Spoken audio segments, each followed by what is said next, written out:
Hello' everyone, আশা কৰোঁ সকলোৱে ভালে আছা। সকলোৰে বহুত ভালদৰে প্ৰিপেৰেশ্যন হৈ আছে তোমালোকৰ পৰীক্ষাৰ কাৰণে, আৰু বেছি দিন নাই। মই কেইদিনমান ধৰি তোমালোকৰ প্ৰেক্টিছ ছেশ্যন আনিব পৰা নাছিলোঁ বিশেষ অসুবিধাৰ কাৰণে। মই আজি ছ'চিয়েল ছায়েন্সৰ সমাজ বিজ্ঞানৰ আকৌ MCQ প্ৰেক্টিছ ছেশ্যন আনিছোঁ, ষ্টাৰ্ট কৰিছোঁ। এইটো প্ৰথম লেকচাৰ হ'ব। আশা কৰিছোঁ এনেকৈ আমি আগন্তুকৰ লেকচাৰবোৰ আমি কৰি যাম তোমালোকৰ সহায় সহযোগ পালে। আজিৰ ক্লাছৰ প্ৰথম প্ৰশ্ন হৈছে, চৌৰি চৌৰা সংঘৰ্ষ কেতিয়া সংঘটিত হৈছিল? যি চৌৰি চৌৰা সংঘৰ্ষ হৈছিলে এইটো কি আছিলে? মহাত্মা গান্ধী ইয়াৰ কাৰণে অসহযোগ আন্দোলন ত্যাগ কৰিছিল, হয়নে নাই? তো ইয়াতে অপশ্যন দিছে 5 ফেব্ৰুৱাৰী 1922, 31 জানুৱাৰী 1930, 8 আগষ্ট 1942, 6 এপ্ৰিল 1919। তো কাৰেক্ট এনচাৰ হ'ব 5 ফেব্ৰুৱাৰী 1922। অ'কে, তো মই তলত দি দিছোঁ অপশ্যনটো। তো ইয়াতে আমি ডিটেইলো মই দিছোঁ, তোমালোকে ভালদৰে পঢ়ি যাবা। চৌৰি চৌৰা সংঘৰ্ষ হৈছে ভাৰতৰ স্বাধীনতা সংগ্ৰামৰ এক গুৰুত্বপূৰ্ণ ঘটনা। এই ঘটনাটো 1922 চনৰ 5 ফেব্ৰুৱাৰীত সংঘটিত হৈছিল। ঠিক আছে, কিছুমান চ'ৰ্চত 4 ফেব্ৰুৱাৰীও আছে, যোনটো তোমালোকৰ পেপাৰত আহে তোমালোকে 5, 4 এই দুটা, যদি 5 নাথাকে 4 থাকে তেতিয়াহ'লে 4 দিবা, বেলেগ নিদিবা। ঠিক আছে, যদি 4 থাকে 5 নাথাকে এনেও।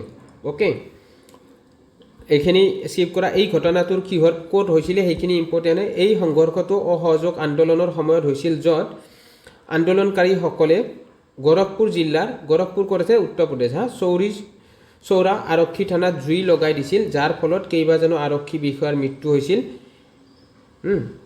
এই হিংসাত্মক ঘটনাৰ বাবে মহাত্মা গান্ধীয়ে 12 ফেব্ৰুৱাৰী 1922 তাৰিখে সমগ্ৰ দেশজুৰি অসহযোগ আন্দোলন স্থগিত কৰিছিল।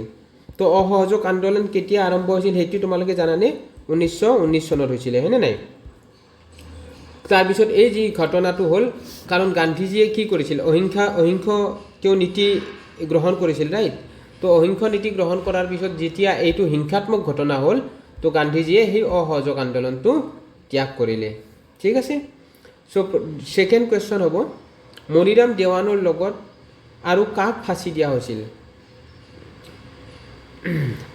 মায়াৰাম নাজিৰ, শ্বেখ ফৰমুদ আলী, পিয়লি বৰুৱা নে দুতিৰাম বৰুৱা? তো ইয়াৰে কাৰেক্ট তোমালোকেও ট্ৰাই কৰিবা এনচাৰবোৰ কৰিবৰ কাৰণে। পিয়লি বৰুৱাক ফাঁচি দিয়া হৈছিল। অ'কে, কিয় দিয়া হৈছিলে তো তাতে মই ডিটেইল ইয়াতে ব্যাখ্যা কৰিছোঁ। পিয়লি বৰুৱা অপশ্যন আছে। মণিৰাম দেৱান আৰু তেওঁৰ বিশ্বাসী সহযোগী পিয়লি বৰুৱা 1858 চনত 26 ফেব্ৰুৱাৰী তাৰিখে যোৰহাট জেলত ব্ৰিটিছে ৰাজহুৱাভাৱে ফাঁচি দিছিল। তাৰিখটো মনত ৰাখিবা, 26 ফেব্ৰুৱাৰীত দিছিল। মণিৰাম দেৱান আৰু পিয়লি বৰুৱাক একেলগে দিছিলে ৰাজহুৱাভাৱে। অ'কে, কাৰণটো আছিলে চিপাহী বিদ্ৰোহ কৰা আমাৰ অসমতো। ঠিক আছে, 1857 চনত ভাৰতীয় বিদ্ৰোহৰ সময়ত মণিৰাম দেৱানে অসমত ব্ৰিটিছ শাসন অফৰাই পুনৰ আহোম ৰাজত্ব স্থাপন কৰাৰ ষড়যন্ত্ৰ কৰিছিল। এই মণিৰাম দেৱান তেতিয়া কলিকতাত আছিল, তো কলিকতাৰ কাৰণে পৰা এখন চিঠি প্ৰেৰণ কৰিছিল আমাৰ অসমলৈ। ঠিক আছে, যি আমাৰ প্ৰথমটো এই চিপাহী বিদ্ৰোহ অসমতো হোৱা নাছিলে, বিয়পি পৰা নাছিলে সেই সময়ত। তো তেতিয়া মণিৰাম দেৱান যেতিয়া কলকাতাত যায়, তো কলকাতাটো এপিক চেণ্টাৰ আছিলে, তাতে বিদ্ৰোহৰ মূল চেণ্টাৰ আছিলে। যি জাতীয়তাবাদী বা দেশপ্ৰেমীসকল কলকাতাতে, ৱেষ্ট বেংগলতে তাতে উভৰি উঠিছিল। অ'কে, তেতিয়া মণিৰাম দেৱান তাত যোৱাৰ পিছত মণিৰাম দেৱানে এখন চিঠি পঠায়, আৰু সেই চিঠি এখন আহোমৰ ইয়াতে পঠায়, কিন্তু এজন মানুহ, তাৰে শাসক প্ৰশাসক বিষয়াই সেই চিঠিখন ব্ৰিটিছৰ হাতত ছাৰেণ্ডাৰ কৰে। তেতিয়া মণিৰাম দেৱানক ব্ৰিটিছে ধৰি আনি কিনে ফাঁচি দিয়ে। অ'কে, চ' তেওঁ কলিকতাৰ পৰা এই বিদ্ৰোহ পৰিচালনা কৰিছিল আৰু গোপনে যুদ্ধ চিঠি পঠাইছিল। এইটো মই যোনখিনি কৈছোঁ সেইটো ইয়াতে অলৰেডি লিখা আছে। এই ষড়যন্ত্ৰত মণিৰাম দেৱানৰ মুখ্য লেফটেনেণ্ট আছিল পিয়লি বৰুৱা, কিন্তু এজন ব্ৰিটিছ সমৰ্থক দাৰোগাই এই গোপন চিঠিবিলাক ধৰা পাইছিল, যাৰ ফলত ষড়যন্ত্ৰটো পোহৰলৈ আহিছিল। চ' মই সংক্ষেপে কৈছিলোঁ, ইয়াত ধুনীয়াকৈ মই বিতংভাৱে দিছোঁ তোমালোকে যদি বহলাই লিখিব দিয়ে এইবিলাক তোমালোকে লিখিব পাৰা 2 মাৰ্ক 3 মাৰ্কৰ ফলস্বৰূপে মণিৰাম দেৱান আৰু পিয়লি বৰুৱাক গ্ৰেপ্তাৰ কৰি দেশদ্ৰোহৰ অভিযোগত দোষী সাব্যস্ত কৰা হয় আৰু ফাঁচি দিয়া হয় তো তেতিয়া সময়ত তেওঁলোকে এইটো দেশদ্ৰোহ কনচিডাৰ কৰিছিলে বিকজ যেতিয়া ব্ৰিটিছ শাসন আছিলে হয়নে নাই যেতিয়া এতিয়া আমাৰ বৰ্তমান আমাৰ যি প্ৰশাসনত যদি কোনোবাই যেনেকৈ আতংকবাদীক কোনোবা উগ্ৰপন্থীক সহায় কৰে বা কিবা কৰে তো এইটো এটা দেশদ্ৰোহ হ'ব না তো তাৰে কাৰণেও মানে আইনগত মানে উচিত ব্যৱস্থা লোৱা হ'ব সেইজনক তো তেতিয়া ব্ৰিটিছ প্ৰশাসনৰ কাৰণে সেইটো দেশদ্ৰোহ হৈছিলে কি ভায়োলেন্স কৰাৰ কাৰণে তো তেওঁলোকৰ কাৰণে সেইটো মত আছিলে সেইটো কাৰণে মণিৰাম দেৱানক ফাঁচি দিয়া হৈছিল কিন্তু আমাৰ কাৰণে এইটো এজন কি আছিলে এজন আমাৰ বীৰ আছিল হয় না নাই আমাৰ কাৰণে তো নেক্সট কুৱেশ্যন 1903 চনত কোনে অসম এছ'চিয়েশ্যন গঠন কৰিছিল চ' অসম এছ'চিয়েশ্যন গঠন পদ্মনাথ গোহাঁই বৰুৱাই হেমচন্দ্ৰ গোস্বামী নবীন চন্দ্ৰ বৰদলৈ নে মাণিক চন্দ্ৰ বৰুৱা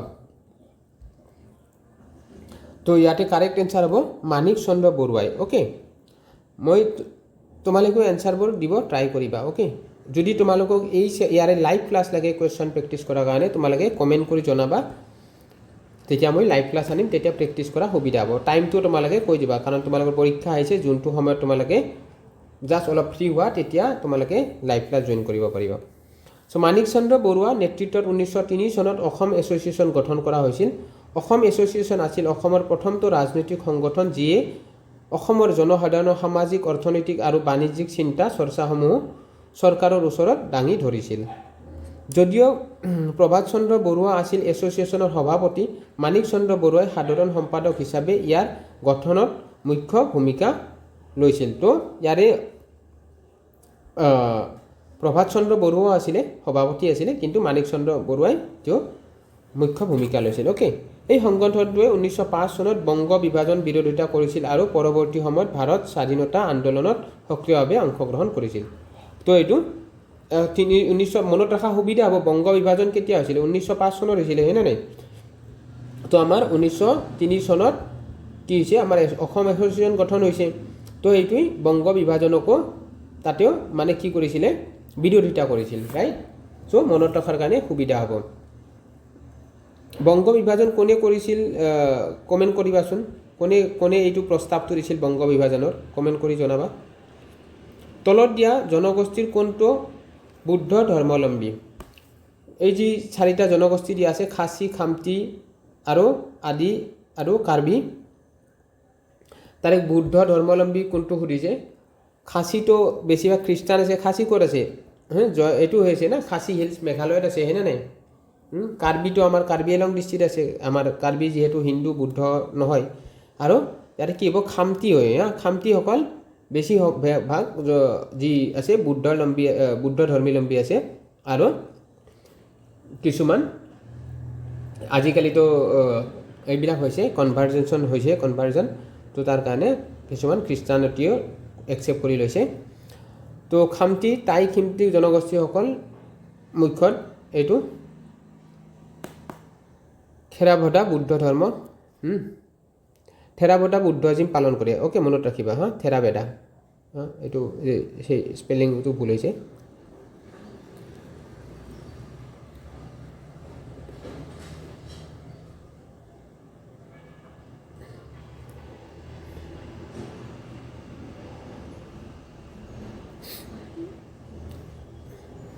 তো থেৰাভাদা বুদ্ধিজিম পালন কৰে কোনটো পালন কৰে সেইটো মনত ৰাখিবা এইটো বি নহয় বাদাই হ'ব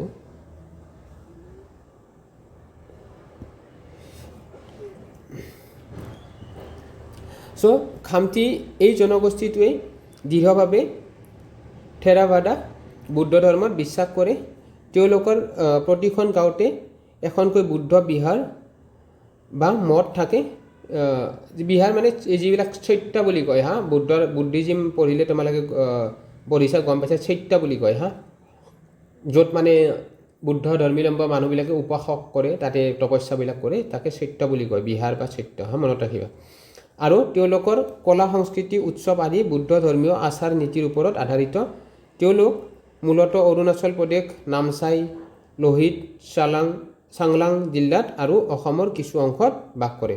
বেছিভাগ অৰুণাচল প্ৰদেশতে থাকে। মনত ৰাখিবা।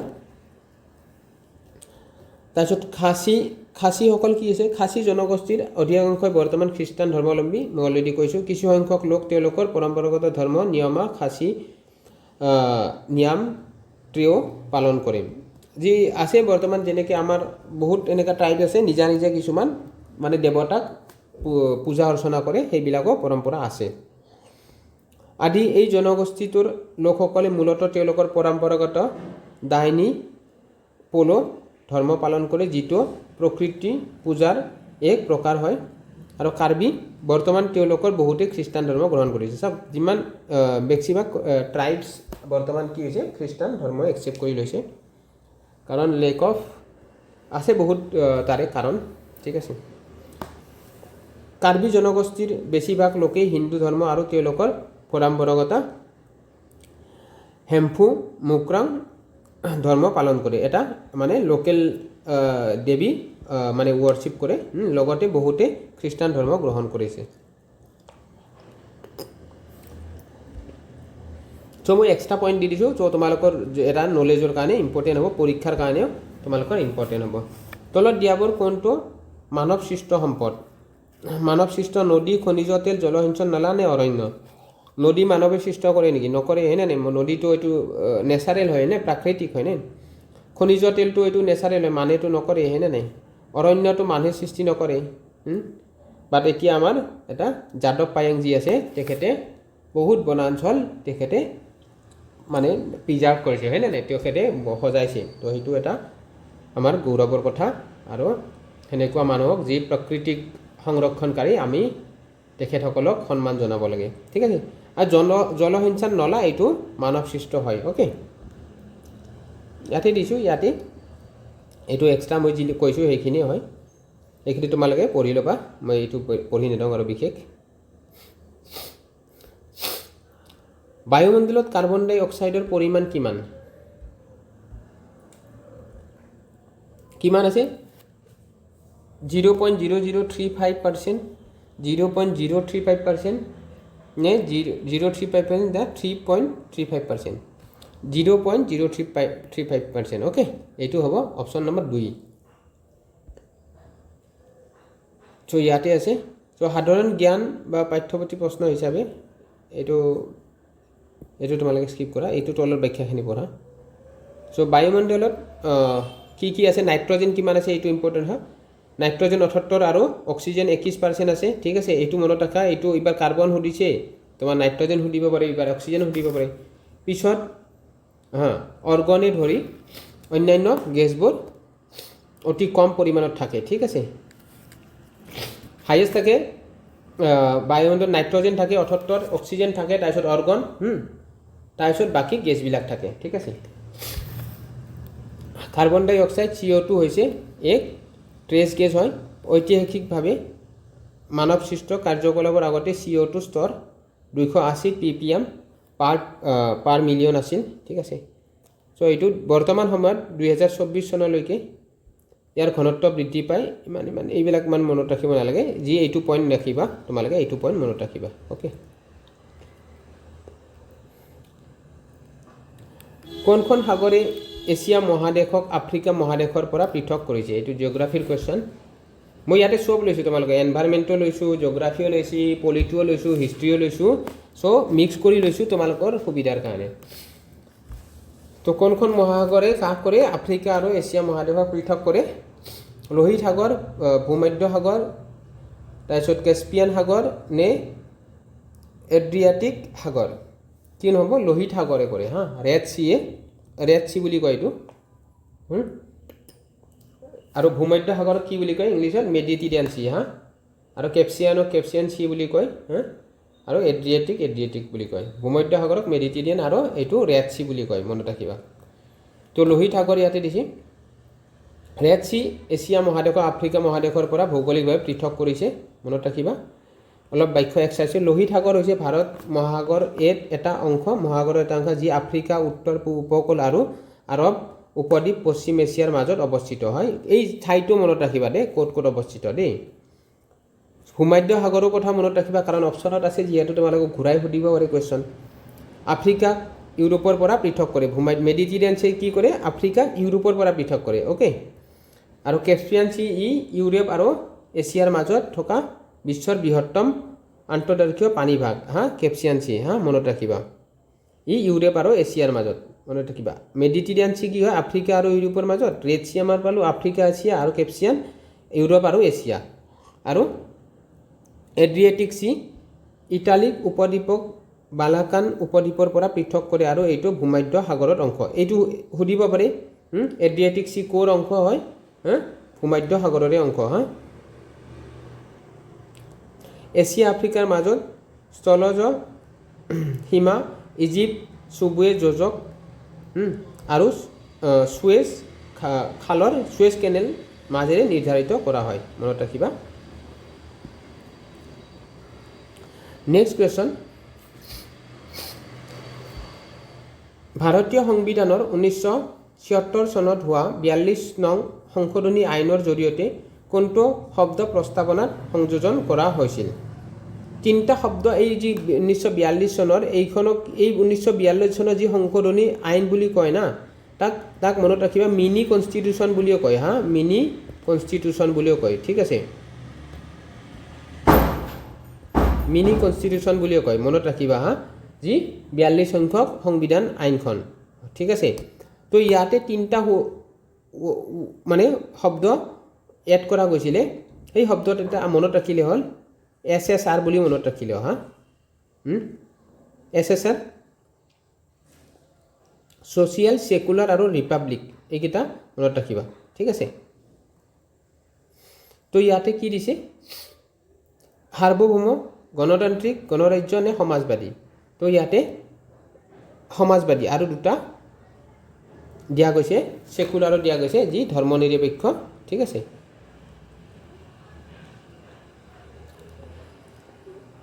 সৰি SSR নহয় SSI হ'ব ক্ষমা কৰিবা SSI হ'ব SSI ইণ্টিগ্ৰিটি সংহতি মনত ৰাখিবা মই জাষ্ট কনফিউজ হৈ গৈছিলোঁ ইয়াতে মই দিছিলোঁ SSI মনত ৰাখিবা মোৰ শ্বৰ্ট ট্ৰিকটো সাধাৰণ মানে স্লিপ হৈ গ'ল আই হ'ব লাগিছিল তো ভাৰতীয় সংবিধানৰ প্ৰস্তাৱনাত প্ৰিএম্বলত 1976 চনত প্ৰস্তাৱনাক প্ৰিএম্বল বুলি কয় জানে তোমালোকে 42তম সংশোধনী আইনৰ জৰিয়তে তিনিটা শব্দ নতুন শব্দ সংযোজন কৰা হৈছে যেনেকৈ সমাজবাদী ধৰ্মনিৰপেক্ষ আৰু ইণ্টিগ্ৰিটি সংহতি অ'কে SSI বা SI এনেকৈ SISO বুলি মনত ৰাখিলেও হ'ব ঠিক আছে বা SSI বুলি মনত ৰাখিবা ঠিক আছে যে মূল সংবিধানৰ প্ৰস্তাৱনাত সাৰ্বভৌম গণতান্ত্ৰিক গণৰাজ্য ছভেৰিয়ান ডেম'ক্ৰেটিক ৰিপাব্লিক বুলিহে উল্লেখ কৰা আছিল প্ৰথমতে এই তিনিটা আছিলে ই সংশোধনীৰ জৰিয়তে ভাৰতৰ চৰিত্ৰ বৰ্ণনা কৰা শব্দবোৰ সাৰ্বভৌম সমাজবাদী ধৰ্মনিৰপেক্ষ গণতান্ত্ৰিক গণৰাজ্যলৈ সলনি কৰা হৈছে ঠিক আছে চ' এইটো অলৰেডি ক'লোৱে আমি তলত পইণ্টটো ঠিক আছে চ' নেক্সট কুৱেশ্যনলৈ মুভ কৰিছোঁ ব্ৰিটিছ সংসদে কেতিয়া ভাৰত স্বাধীন আইনৰ অনুমোদন জনাইছিল কেতিয়া জনাইছিল ভাৰত স্বাধীন আইনৰ অনুমোদন দেই ফেব্ৰুৱাৰী 1947 নে জুন 1947 জুলাই 1947 তো কাৰেক্ট এনচাৰ হ'ব জুলাই 1947 হ'ব অনুমোদন জনাইছিল তলত দিছোঁ মই অলপ বহলাই চ' ভাৰতীয় স্বাধীনতা আইন 1947 ইণ্ডিয়ান ইণ্ডিপেণ্ডেন্স এক্ট 1947খন ব্ৰিটিছ সংসদত গৃহীত হৈছিল আৰু 1948 চনৰ 18 জুলাই তাৰিখে ব্ৰিটিছ ৰাজ পৰিয়ালে ইয়াত সন্মতি দিছিল ৰয়েল এছেণ্ট এই আইনখন 1946 চনৰ মাউণ্টবেটেন পৰিকল্পনাৰ ওপৰত আধাৰিত আছিলে এই মনত ৰাখিবা মাউণ্টবেটেন পৰিকল্পনা বুলিও জনা যায় অ'কে যিয়ে ব্ৰিটিছ ভাৰতক দুখন স্বাধীন ডমিনিয়ন ভাৰত পাকিস্তানলৈ বিভাজিত কৰাৰ ব্যৱস্থা কৰিছিল আইনখনৰ বিধানসমূহ 1947 চনৰ 15 আগষ্টৰ পৰা কাৰ্যকৰী হৈছিল আমাৰ 15 আগষ্টত স্বাধীন লাভ কৰে হয়নে যিদিনা ভাৰত পাকিস্তান স্বাধীনতা লাভ কৰিছিল অ'কে আশা কৰোঁ তোমালোকে ভালদৰে বুজি পাইছা নেক্সট কুৱেশ্যন হৈছে অসমীয়া কৃষকৰ পৰা ভূমি খাজনা বৃদ্ধি নিৰ্ধাৰণৰ বিৰুদ্ধে কোনে মফত মিলচক আৰ্জি ৰাখিছিল ঠিক আছে মিলছক আৰ্জি ৰাখিছিল কোনে মণিৰাম দেৱান পিয়লি বৰুৱা নে মহাত্মা গান্ধী অলপ এইটো কমপ্লিকেটেড হয় তোমালোকে এইটো মণিৰাম দেৱান অ'কে যিহেতু অসমৰ ক্ষেত্ৰত আছে আৰু মণিৰাম দেৱানে প্ৰথম নেতৃত্ব দিছিল হয় না এইবিলাক চ' 1853 চনত সদৰ আদালতত ন্যায়াধীশ A.J. মফত মিলছক অসমৰ অৰ্থনৈতিক অৱস্থা পৰ্যালোচনা কৰিবলৈ অসমলৈ পঠিওৱা হৈছিল সেই সময়ত অসমৰ কৃষকসকলৰ ওপৰত ব্ৰিটিছে উচ্চ হাৰত ভূমি খাজানা নিৰ্ধাৰণ কৰিছিল যিটো কৃষকসকলে বহন কৰিব পৰাতকৈ বহু বেছি আছিল মণিৰাম দেৱানে অসমৰ ৰাজনৈতিক আৰু প্ৰশাসনিক পৰিস্থিতি বৰ্ণনা কৰি লগতে অসমীয়া ভাষা আৰু শিক্ষা ব্যৱস্থাৰ সমস্যাসমূহ বিশ্লেষণ কৰি মফত মিলছক এখন আবেদন বা প্ৰতিবেদন দাখিল কৰিছিল এই আবেদনত তেওঁ জোৰ দি কৈছিল যে ব্ৰিটিছে নিৰ্ধাৰণ কৰা ভূমি খাজানাৰ হাৰ বহুতো বেছি আৰু কৃষকসকল দুৰ্দশা বঢ়াইছেহে তেওঁ পুৰন্দৰ সিংহৰ নাতি কন্দৰ্পেশ্বৰ সিংহক উচ্চ অসমৰ শাসন পুনৰ ঘূৰাই দিবলৈ আবেদন জনাইছিল অ'কে চ' এইটোৰ লগতো এইটো আবেদনো জনাইছিল মনত ৰাখিবা নেক্সট কুৱেশ্যন তলৰ কোনটো এটা অজীৱীয় সম্পদ অজীৱীয় সম্পদ কি বেক্টেৰিয়া ভেঁকুৰ শস্য অজীৱীয় বুলি সুধিছে হা চ' ইয়াতে বায়ু কাৰেক্ট অপশ্যন বায়ু হ'ব হা এইবিলাক বাকীবিলাক মই এক্সপ্লেইন কৰিছোঁ তলত আমি পঢ়োঁ হা যে অজীৱীয় সম্পদ এবায়টিক ৰিচোৰ্চেছ যি হ'ল পৰিৱেশ সেইবোৰ উপাদান যিবোৰ নিৰ্জীৱ বা প্ৰাণহীন হয়নে নাই অজীৱীয় সম্পদ আমি জানো কি হয় হয়নে নাই আনহাতে জীৱীয় সম্পদ বায়টিক ৰিচোৰ্চেছ যেনেকা হ'ল সজীৱ সম্পদ উপাদান হয় ঠিক আছে চ' বায়ু হৈছে অজীৱীয় সম্পদ কাৰণ ই বিভিন্ন গেছৰ মিশ্ৰণ আৰু ইয়াৰ কোনো জীৱন্ত সত্তা নাই ঠিক আছে বেক্টেৰিয়া ভেঁকুৰ ফাংগাছ আৰু শস্য প্ৰব এই আটাইতকৈ জীৱন্ত প্ৰাণী বা উদ্ভিদ গতিকে এইবোৰৰ হৈছে জীৱীয় সম্পদ সেয়েহে বায়ু একমাত্ৰ অজীৱীয় সম্পদ অ'কে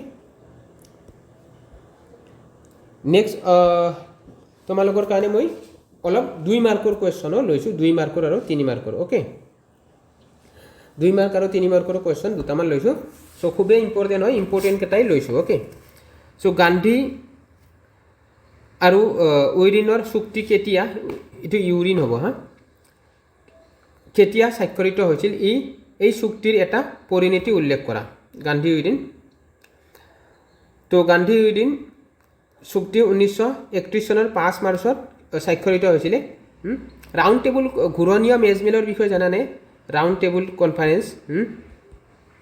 টেবুল কনফাৰেন্সৰ জানানে কেতিয়া হৈছিলে তিনিটা হৈছিলে হয়নে নাই কিমান হৈছিলে 1930 হৈছিলে 1930 1931 আৰু 1932 হৈছিলে হা মনত ৰাখিবা এই 1931তে যি সেকেন্ড ৰাউণ্ড টেবুল কনফাৰেন্স আছিলে ঘূৰণীয়া মেজমেল তাতে গান্ধীজীয়ে অংশগ্ৰহণ কৰিছিল হা আৰু B.R. আম্বেদকাৰে এই তিনিখন ৰাউণ্ড টেবুল কনফাৰেন্সতে যি ঘূৰণীয়া মেজমেল হৈছিল না তাতে B.R. আম্বেদকাৰে তিনিখনতে ভাগ লৈছিলে তো এই চুক্তি এটা মুখ্য পৰিণতি আছিল যে ভাৰতীয় জাতীয় কংগ্ৰেছে আইন অমান্য আন্দোলন স্থগিত ৰাখিবলৈ সন্মত হৈছিল ইয়াৰ বিনিময়ত ব্ৰিটিছ চৰকাৰে কেইবাটাও ৰেহাই দিছিল যেনে হিংসাত্মক কাৰ্যত জড়িত নথকা সকলো ৰাজনৈতিক বন্দীক মুকলি কৰি দিয়া আৰু উপকূলীয় অঞ্চলৰ লোকসকলক ঘৰুৱা ব্যৱহাৰৰ বাবে নিমখ সংগ্ৰহ বা তৈয়াৰ কৰিবলৈ অনুমতি দিয়া লগতে এই চুক্তিৰ ফলস্বৰূপে কংগ্ৰেছে দ্বিতীয় ঘূৰণীয়া মেজমেলত অংশগ্ৰহণ কৰিবলৈ সন্মত হৈছিল হয় নাই তো গান্ধীজীয়ে দ্বিতীয় মেজমেলত অংশগ্ৰহণ কৰিছে তো অলপ বহলাই দিছোঁ এই তোমালোকে চল সত্যাগ্ৰহ জানানে নাই লৱণ সত্যাগ্ৰহৰ বিষয়ে জানেনে কেতিয়া হৈছিল কমেণ্ট কৰি জনাবা লৱণ সত্যাগ্ৰহ কমেণ্টত কৰিবা ঠিক আছে কেতিয়া হৈছিলে আৰু কেতিয়াৰ পৰা কেতিয়া হৈছিলে সেইটো মনত ৰাখিবা তো এই লৱণ সত্যাগ্ৰহৰ পিছতে ঘূৰণীয়া মেজমেলত গান্ধীজীয়ে এইবিলাক আমাক দিব লাগিব সুবিধা আৰু ইয়াতে ভগত সিং সুখদেৱ এওঁলোকক ৰিহাই কৰা হোৱা নাছিল বিকজ তেওঁলোকে হিংসাত্মক কাৰ্যত লিপ্ত হোৱাৰ কাৰণে ভগত সিঙক তাৰপিছত 1932 চনত ফাঁচি দিয়া হয় হয়নে নাই চ' আহোম সভা কোনে গঠন কৰিছিল ইয়াৰ এটা অতি গুৰুত্বপূৰ্ণ কাৰ্যসূচী কি আছিল ইয়াতে মই এটা তোমালোকক অলপ বহলাই দিছোঁ সুবিধাৰ কাৰণে চ' পদ্মনাথ গোহাঁই বৰুৱাই 1893 চনত আহোম সভা গঠন কৰিছিল। এই সভাৰ এটা মুখ্য কাৰ্যসূচী আছিল ব্ৰিটিছ প্ৰশাসনত আহোমসকলৰ বাবে বিশেষ হিতাধিকাৰৰ দাবী কৰা আৰু তেওঁলোকৰ পৰম্পৰাগত ধৰ্ম, ভাষা আৰু সামাজিক ৰীতি নীতি পুনৰ জীৱিত কৰি সাংস্কৃতিক পৰিচয়ৰ পুনৰ প্ৰতিষ্ঠা কৰা। তো 2 মাৰ্কৰ হ'লে তোমালোকে এইটো দিলেও হ'ব, ঠিক আছে, এইটো লাইন লিখিলেও হ'ব। বাকী তলতো মই দিছোঁ এক্সট্ৰা কৰি, সেইখিনিও তোমালোকে ভালদৰে চাই ল'বা। পদ্মনাথ গোহাঁই বৰুৱাৰ লগতে আন কেইবাজনো শিক্ষিত ব্যক্তিয়ে আহোম সম্প্ৰদায়ৰ মাজত এক সামাজিক ৰাজনৈতিক সংগঠন গঢ়ি তোলাৰ বাবে চেষ্টা কৰিছিল। আহোম সভাৰ প্ৰথমখন অধিৱেশন 1893 চনত শিৱসাগৰত অনুষ্ঠিত হৈছিল। এই সংগঠনটোৰ প্ৰাথমিক কাৰ্যকলাপসমূহৰ ভিতৰত আছিল কানি বিৰোধী অভিযান, ঠিক আছে, এইটো মনত ৰাখিবা, কানি বিৰোধী অভিযান, এইটো মনত ৰাখিবা হা। 1910 চনত এই সভাখনৰ নাম সলনি কৰি আহোম এছ'চিয়েশ্যন ৰখা হয় আৰু অধিক ৰাজনৈতিকভাৱে সক্ৰিয় হৈ পৰে। ইয়াৰ এক উল্লেখযোগ্য ৰাজনৈতিক দাবী আছিল আহোমসকলক এটা সংখ্যালঘু সম্প্ৰদায় হিচাপে স্বীকৃতি দিয়া আৰু বিধানসভাত আসন সংৰক্ষণৰ ব্যৱস্থা কৰা। তো এতিয়াও আমাৰ জানি তোমালোকে নিউজটো নচোৱা বাৰু, তো 6 জনগোষ্ঠীৰ ডিমাণ্ড আহি আছে, তো সেইবিলাকো ইয়াৰ লগতে ৰিলেটেড হা, বহুত আগৰ পৰাই চলি আছে এতিয়া। নেক্সট হৈছে দৰং জিলাৰ 2টা লোকনৃত্য উল্লেখ কৰা। লোকনৃত্য কি? ওজাপালি আৰু দেওধানী নৃত্য, এই দৰং জিলাৰ 2টা লোকনৃত্য হা। 2 মাৰ্কৰ কুৱেশ্যন আছে, বাট অলপ তোমালোকে ওজাপালিৰ বিষয়ে আৰু দেওধানী নৃত্যৰ বিষয়ে ক'লে ফুল মাৰ্ক 2 মাৰ্কটো পাবা, অ'কে। তো ওজাপালি এইটো দৰং জিলাৰ এক অন্যান্য লোককলা, য'ত গীত, নৃত্য আৰু নাট তিনিওটা কলাৰ মিশ্ৰণ থাকে ওজাপালিত, হয়নে নাই? ওজাপালি চাইছানে নাই? আজিকালি তোমালোকে নোচোৱা, আমি সৰুতে বহুত চাইছোঁ ওজাপালি। আজিকালি মোবাইল ওলাই গৈছে, হয়নে নাই? মোবাইল তোমালোকে ক'ত ওজাপালি চাবা? আমি বহুত, আমাৰ গাঁৱত মই 2005 চনতে মেট্ৰিক পাছ কৰিছোঁ হা, 2005 চনত। তো আমি সৰুৰ পৰা এইবিলাক সংস্কৃতিৰ লগত জড়িত, ঠিক আছে। ওজাপালি আমি বহুত উপভোগ কৰিছোঁ আগতে, ওজাপালি বহুত ভাল লাগে। তো এইবিলাক আমাৰ সংস্কৃতি হয়। ইয়াক 4-5 জনীয়া পুৰুষৰ এটা দলে পৰিৱেশন কৰে, য'ত মুখ্য পৰিৱেশকাৰীক ওজা আৰু তেওঁৰ সহায়কসকলক পালি বোলা হয়।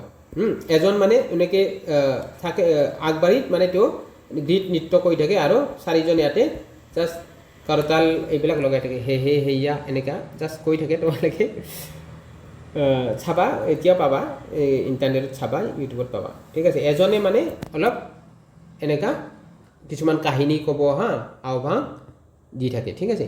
দেওধানী নৃত্য, এই নৃত্য সাধাৰণতে দেৱী মনসাৰ পূজাৰ অনুষ্ঠানত এককভাৱে বা 4জনীয়া ছোৱালীৰ গোটত পৰিৱেশন কৰা হয়। ইয়াৰ উপৰিও বিহু নৃত্য আৰু ধপা ঢুলীয়া নৃত্য দৰং জিলাৰ আন জনপ্ৰিয় লোকনৃত্যসমূহৰ ভিতৰত পৰে হা। এই 2টা মনত ৰাখিবা, ঠিক আছে, ধেপা ঢুলীয়া নৃত্য, অ'কে। আৰু এটা কুৱেশ্যন আছে, এইটো 2 মাৰ্কৰ কুৱেশ্যন। স্বদেশী আন্দোলন কেতিয়া ভাৰতত হৈছিল? স্বদেশী উদ্যোগৰ উত্থানত ইয়াৰ অৱদান কি আছিল? কেতিয়া হৈছিল স্বদেশী আন্দোলন? যেতিয়া বংগ বিভাজন হৈছিল, হয়নে? তাৰপিছত হৈছিল, আমি পঢ়িম এতিয়া। স্বদেশী আন্দোলন 1905 চনৰ প্ৰায় 1908 পৰা 11 চনলৈকে ভাৰতত সংঘটিত হৈছিল। এই আন্দোলনটোৱে আনুষ্ঠানিকভাৱে 1905 চনৰ 7 আগষ্টত বংগ বিভাজনৰ বিৰুদ্ধে কলিকতা টাউন হলৰ এক সভাত ঘোষণা কৰা হৈছিল। মনত ৰাখিবা ক'ত হৈছিল আৰু তাৰিখটো মনত ৰাখিবা। ৰাষ্ট্ৰীয় উদ্যোগৰ উত্থানত ইয়াৰ মুখ্য অৱদান আছিল, কি আছিলে আমি চাওঁ। স্বদেশী সামগ্ৰীৰ প্ৰসাৰ হৈছিল যেতিয়া এই স্বদেশী আন্দোলন কৰিছিলে, মানে যেতিয়া ব্ৰিটিছে কি কৰিছিলে, তেওঁলোকৰ কালচাৰ হওক, তেওঁলোকৰ মানে কাপোৰ সংস্কৃতি গোটেই আমাৰ ওপৰত জাপি দিছিল, হয়নে নাই? তাৰপিছত এইটো স্বদেশী আন্দোলন গঢ়ে। এই আন্দোলনে ভাৰতীয় জনসাধাৰণক ব্ৰিটিছ সামগ্ৰী বৰ্জন কৰিবলৈ আৰু ভাৰতত নিৰ্মিত সামগ্ৰী, স্বদেশী সামগ্ৰী ব্যৱহাৰ কৰিবলৈ উৎসাহিত কৰিছিল।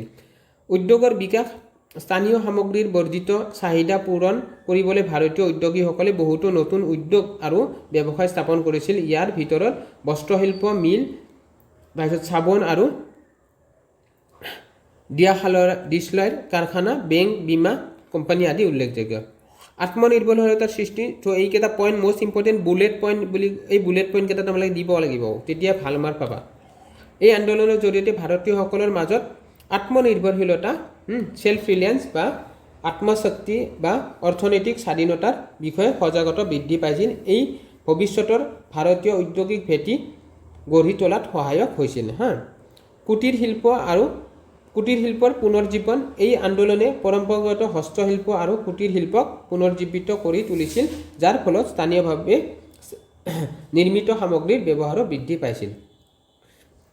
নেক্সট কুৱেশ্যন, মই অলপ জলদি গৈছোঁ কাৰণ এইবিলাক তোমালোকে ভালদৰে পইণ্ট ৱাইজ লিখিলে তোমালোকে কুৱেশ্যনবোৰ তোমালোকে ভাল মাৰ্ক এটা পাবা, এক্সামিনাৰৰ এটা দৃষ্টি তোমালোকে আকৰ্ষণ কৰিব পাৰিবা। ঠিক আছে, এনেকৈ পইণ্ট ৱাইজ লিখিবা। অ'কে, তো নেক্সট কুৱেশ্যন, ভাৰতৰ স্বদেশী আন্দোলনত মহিলাৰ অৱদানৰ বিষয়ে চমুকৈ লিখা। চ' এইবিলাক কমন কুৱেশ্যন হ'ব। ঠিক আছে, তো ভাৰতৰ স্বদেশী আন্দোলনত মহিলাৰ অৱদান আছিল গুৰুত্বপূৰ্ণ আৰু উল্লেখনীয়। তেওঁলোকে সক্ৰিয়ভাৱে এই আন্দোলনত অংশগ্ৰহণ কৰিছিল আৰু ইয়াৰ প্ৰসাৰত মুখ্য ভূমিকা লৈছিল। বৰ্জন কাৰ্যসূচীত অংশগ্ৰহণ, মহিলাসকলে বিদেশী সামগ্ৰী বিশেষকৈ ব্ৰিটিছ কাপোৰ বৰ্জন কৰাত আগভাগ লৈছিল। তেওঁলোকে ঘৰে ঘৰে গৈ মানুহক স্বদেশী সামগ্ৰী ব্যৱহাৰ কৰিবলৈ আৰু বিদেশী সামগ্ৰী জ্বলাই দিবলৈ উৎসাহিত কৰিছিল। তো মহিলাসকলৰ বহুত অৱদান আছিল ইয়াতে। পেকেটিং, বহু মহিলাই সুৰাৰ দোকান আৰু বিদেশী কাপোৰৰ দোকানৰ সন্মুখত পেকেটিং কৰিছিল, যিটো সেই সময়ত মহিলাসকলৰ বাবে এক সাহসী পদক্ষেপ আছিল। স্বদেশী উদ্যোগত যোগদান, তেওঁলোকে সূতা কটা, কাপোৰ বোৱা আৰু অন্যান্য কুটিৰ শিল্পৰ কামত নিজকে নিয়োগ কৰিছিল, যাৰ ফলত স্বদেশী উদ্যোগবোৰ গঢ় লৈ উঠিছিল। অ'কে, জনসভা আৰু শোভাযাত্ৰাত অংশগ্ৰহণ, পুৰুষৰ সমানেই মহিলাও জনসভা, শোভাযাত্ৰা আৰু প্ৰতিবাদী কাৰ্যসূচীত অংশ লৈছিল, যিয়ে আন্দোলনটোক অধিক শক্তিশালী কৰি তুলিছিল। নেতৃত্ব দিয়া, এইকেইটা মনত ৰাখিবা, কোনে কোনে স্বদেশী আন্দোলনক নেতৃত্ব দিছিল। সৰলা দেৱী চৌধুৰাণী, তাৰপিছত ৰামাবাই ৰানাডে, ঠিক আছে, ৰানাডে আৰু ভৱানী মুখাৰ্জীৰ দৰে বহু মহিলাই নিজৰ অঞ্চলত আন্দোলনৰ নেতৃত্ব দিছিল। এইকেইজন ইম্পৰ্টেণ্ট হয়, মনত ৰাখিবা যোনটা MCQ আহে যদি। এতিয়া সামৰণি কনক্লুজন কি হৈছে, সামগ্ৰিকভাৱে মহিলাৰ সক্ৰিয় অংশগ্ৰহণে স্বদেশী আন্দোলনৰ এক গণ আন্দোলনলৈ ৰূপান্তৰিত কৰিছিল আৰু স্বাধীনতা সংগ্ৰামৰ পৰৱৰ্তী সময়ছোৱাত তেওঁলোকৰ সক্ৰিয় অংশগ্ৰহণৰ ভেটি স্থাপন কৰিছিল। ইম্পৰ্টেণ্ট হয়, লাষ্টত এনেকুৱাকৈ তোমালোকে কনক্লুজনো দি দিবা। ঠিক আছে, সামৰণিটো। ঠিক আছে, নেক্সট কুৱেশ্যন, পাথৰুঘাটৰ কৃষক বিদ্ৰোহ সম্পৰ্কে এটি টকা লিখা। এইটো 3 মাৰ্কৰ কুৱেশ্যন। চ' পাথৰুঘাট কৃষক বিদ্ৰোহ বা পাথৰুঘাটৰ ৰণ বুলিও জনাইবা, নাই ধেবা আদি জলিয়ানৱালা বাগ বুলিও জনা যায় অসমৰ, নাই আমি পঢ়িম। ব্ৰিটিছ শাসনৰ বিৰুদ্ধে অসমৰ এক গুৰুত্বপূৰ্ণ ঐতিহাসিক কৃষক বিদ্ৰোহ। এই ঘটনাটোক অসমৰ জলিয়ানৱালা বাগ হত্যাকাণ্ড, এইটো ভুল হৈছে, জলিয়ানৱালা, তোমালোকে এইটো কাৰেকশ্যন কৰি ল'বা, হত্যাকাণ্ড বুলিও জনা যায়। সময় আৰু স্থান, এই বিদ্ৰোহ 1994 চনৰ 28 জানুৱাৰী তাৰিখে সংঘটিত হৈছিল। স্থান আছিল অসমৰ দৰং জিলাৰ মঙলদৈ চহৰ। মনত ৰাখিবা কোনখন চহৰত হৈছিলে। চহৰৰ পৰা প্ৰায় 16 কিলোমিটাৰ পশ্চিমত অৱস্থিত পাথৰুঘাটৰ নামৰ ঠাইত হৈছিলে। ডিষ্ট্ৰিক্টখন মনত ৰাখিবা। চ' বিদ্ৰোহৰ কাৰণ কি আছিলে? ব্ৰিটিছ চৰকাৰে 1893 চনত অসমত কৃষিভূমিৰ খাজানা 70-80% বৃদ্ধি কৰাৰ সিদ্ধান্ত লোৱাৰ বাবেই কৃষকসকলৰ মাজত তীব্ৰ অসন্তুষ্টিৰ সৃষ্টি হৈছিল। ইয়াৰ আগতে কৃষকসকলে কেতিয়াবা সামগ্ৰী বা সেৱাৰ বিনিময়ত কৰ দিছিল, কিন্তু ব্ৰিটিছে নগদ ধনত কৰ প্ৰতিশোধ কৰাটো বাধ্যতামূলক কৰিছিল। এই অন্যায় কৰ নীতিৰ বিৰুদ্ধে সমগ্ৰ অসমজুৰি ৰাইজ মেল বা জনসভাৰ আয়োজন কৰা হৈছিল। চ' ঘটনাৱলী, 28 জানুৱাৰী 1894 তাৰিখে পাথৰুঘাটত এখন বৃহৎ ৰাইজ মেল চলি আছিল, য'ত হাজাৰ হাজাৰ কৃষক উপস্থিত আছিল। দৰং জিলাৰ জিলাধিপতি J.D. এণ্ডাৰছনৰ আৰু আন ব্ৰিটিছ বিষয়াসকল সশস্ত্ৰ বাহিনী লৈ তাত উপস্থিত হৈছিল। কোনে এইটো আছিলে? জেনেৰেলটো মনত ৰাখিবা দেই, এইৰ নামটো মনত ৰাখিবা, কুৱেশ্যন আহিব পাৰে।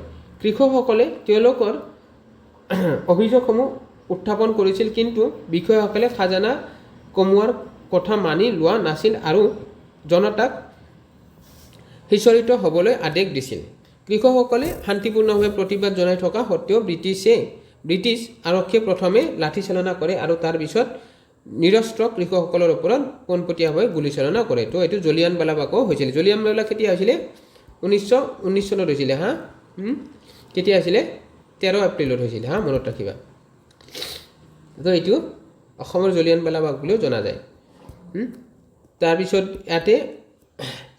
ইয়াৰ পিছত আৰু বহুত হয় নাই ৰবীন্দ্ৰনাথ ঠাকুৰে নাইডহুড উপাধি যি আছে তেওঁৰ সেইবিলাক ত্যাগ কৰে এইবিলাক কৰাৰ পিছত আৰু জেনেৰেল ডায়াৰে দিছিলে হা এইবিলাক তোমালোকে পঢ়িছা চৰকাৰী তথ্য অনুসৰি এই গুলীচালনাত 15জন কৃষক নিহত আৰু 37জন আহত হৈছিল কিন্তু স্থানীয় লোকৰ মুখে মুখে চলি অহা লোকগাথা বা আন উৎসৰ মতে প্ৰায় 140জন নিৰীহ কৃষক শ্বহীদ হৈছিল এই বিদ্ৰোহক ভাৰতত স্বাধীনতা সংগ্ৰামৰ এক গুৰুত্বপূৰ্ণ অধ্যায় হিচাপে গণ্য কৰা হয় য'ত সাধাৰণ খেতিয়কে ব্ৰিটিছৰ শাসনৰ বিৰুদ্ধে সাহসেৰে যুঁজ দিছিল প্ৰতি বছৰে 28 জানুৱাৰীত দিনটো অসমৰ কৃষক দিৱস হিচাপে পালন কৰা হয় এই মনত ৰাখিবা তাৰিখটো দেই সো এইকেইটা কোৱেশ্চন আছিলে বহুত ইম্পৰ্টেণ্ট কোৱেশ্চন আছিলে তোমালোকৰ পৰীক্ষাৰ কাৰণে সো আজি এইটো মই এইকেইটাই কোৱেশ্চন লৈছোঁ সো এনেকৈ তোমালোকৰ যদি সহযোগ পাওঁ তোমালোকে কমেণ্ট কৰা যদি ক্লাছ আৰু লাগে তেতিয়াহ'লে মই আকৌ কণ্টিনিউ কৰিম